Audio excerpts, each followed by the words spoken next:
अस्सलाम वालेकुम। आज हम बना रहे हैं चने की दाल की रोटी। अगर आपके पास चने की दाल का सालन है तो आप उसे ज़ाया मत करें, उसकी रोटियां बनाएं जो कि बहुत ही मज़ेदार बनती हैं।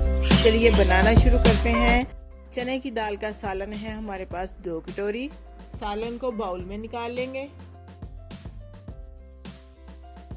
और इसमें शामिल करेंगे 2.5 कप आटा, धनिया शामिल करेंगे ब्रीक कटा हुआ, नमक शामिल करेंगे 1/2 टेबल स्पून, गरम मसाला शामिल करेंगे 1/2 टेबल स्पून, जीरा शामिल करेंगे 1 टेबल स्पून, सुरख मिर्च शामिल करेंगे 1/2 टेबल स्पून। और अब इसको अच्छे से मिक्स करेंगे। थोड़ा थोड़ा सा पानी लगाकर इसको गूंद लेंगे जैसे आम आटा गूंदते हैं।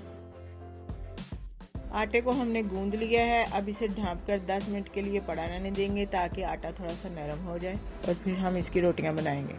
10 मिनट हो चुके हैं, आटा हमारा बिल्कुल तैयार है। चलिए अब हम इसकी रोटियां बनाते हैं। अब हम आटे के पेड़े बना लेंगे। पेड़े हमारे तैयार हो चुके हैं। अब हम इसकी रोटियां बेल लेते हैं। रोटी को थोड़ा एहतियात से बेल लें ताकि ये टूटने ना पाए।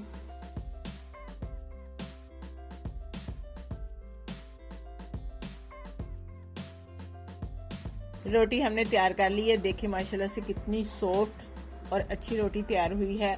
हमारा तवा भी गर्म हो चुका है। चलिए अब हम इसको पकाते हैं। दरमियानी आग पर इसको पकने देंगे। अब इसके ऊपर घी डाल लेंगे। माशाल्लाह से रोटी का कलर देखें कितना खूबसूरत आया है। ऐसे लग रहा है जैसे बेसन की रोटी होती है, लेकिन ये बेसन की है नहीं। रोटी तैयार हो चुकी है। अब हम इसको चंगेर में निकाल लेते हैं।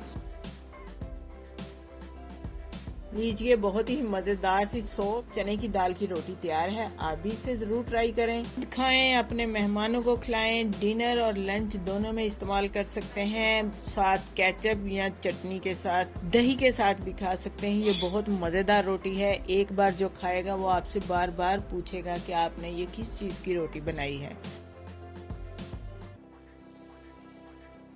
अगर आपको हमारी ये रेसिपी अच्छी लगे तो प्लीज़ लाइक करें, शेयर करें। जो हमारे चैनल पर नए हैं वो हमें सब्सक्राइब ज़रूर करें। अपना बहुत सा ख्याल रखें, हमें दुआओं में याद रखें। अल्लाह हाफिज़।